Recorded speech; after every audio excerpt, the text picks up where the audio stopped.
waxaan malaynaa doorashadii la soo dhaafay waxaan idiin ballan qaaday inaanan dowladda wax ka sheegaynin amanku waa ku taagana laakiin waxaan rabaa inaa idiin sheego hadda xisbigaa hogaamin ah waan rabaa fikirkiisa inaa idiin soo gudbiyo sida uu wax u ah markaas macno ma samaynaa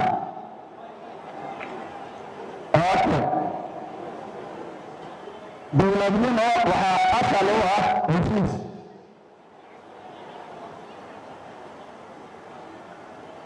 maanta marka aad fiiriso amniga xaaladiisa xaaladda siyaasadeed xaaladda dhaqaale xaaladda bulsho qof weyn maanta inaad ka aamuso mustaxiil waay waa inaad ka hadalna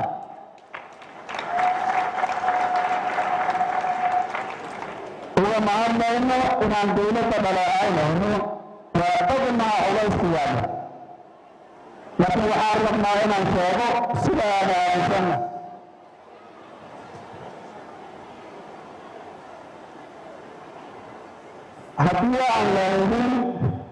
haddii aan la furin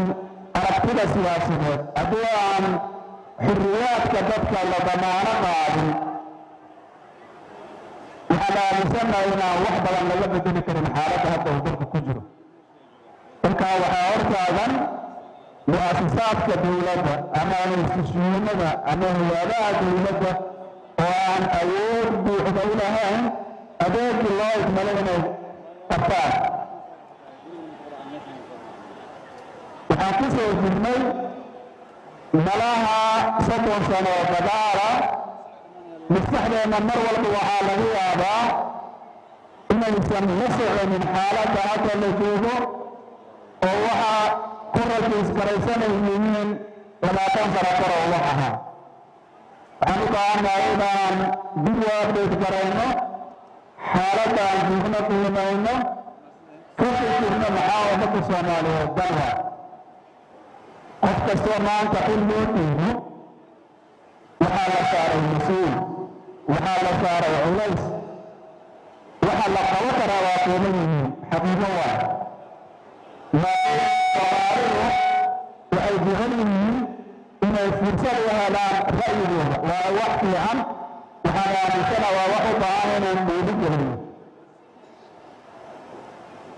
xuquuqda dadka diinta islaamkana waa damaanad qaatay dastuurka miyaalla waa damaanad qaaday waxaan u baahannahay marka inaan ilaalino qof walboo naga mida ama mas-uul ha ahaado ama qof caadi ha ahaado inuu ilaaliyo xuquuqdaas inay hirgasho mararka qaar waxaa laga yaabaa in qof dhibaato ku dhacdo dad inay dhibaato ku dhacdo inaad tidhaahdo ma khuseeyo waa ku khuseeyaa haddaadan meeshaas ugu hirtaginna waxaa laga yaabaa inuu kugu yimaado meeshaada cadli wax ka weyn ma jiraan qof walba oo soomaaliya waxay raadinaya waa cadaalad kuraasta waa kooban tahay inta helaysana waa kooban yihiin laakiin waxaa loo baahan yahaa cadaalad baaqaynu marka wuxuu yihiin maadaama xaaladda ugu jiro la rabo doorasho in la aado 2020 sidii lagu aadi lahaa in laga shaqeeyo maxaa ugu horeeya dastuurka in la dhamaysto waxaa loo baahan yahay nidaamka doorasho inuu caddaado nidaam xaqa cadaalada la iska wada arki karo lagu qanacsan yahay koof balagti aan keenayn oo noqdo mararka qaar waxaa laga yaabaa inaan isiraado maxaa loo dadejinaa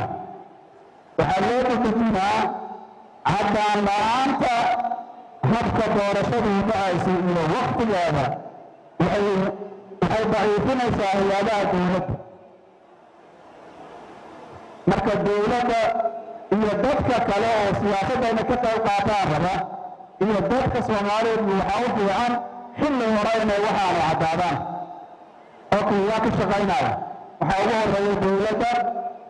xisbiyada siyaasadeed dowlad goboleedyada dadka waxgaradka qaybaha kala duwan ee bulshada inay ka qayb qaataan sababtuna dastuurkan waa ku milkaa legitimate wuxuu keeni karaa inuu helo qitaac waasica oo ka qayb qaato oo indadgeliya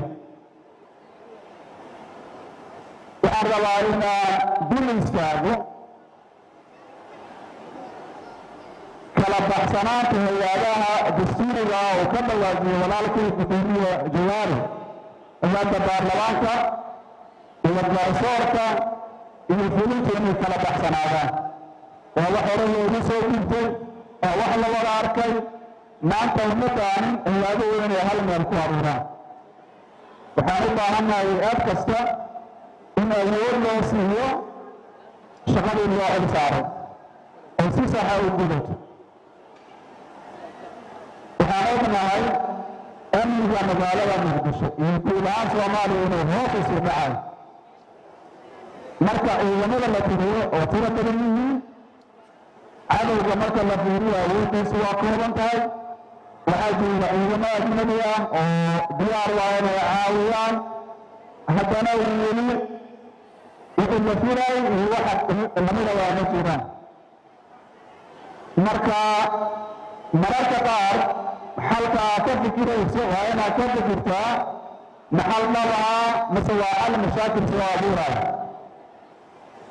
ururada bulshada walaalkii hadlaayo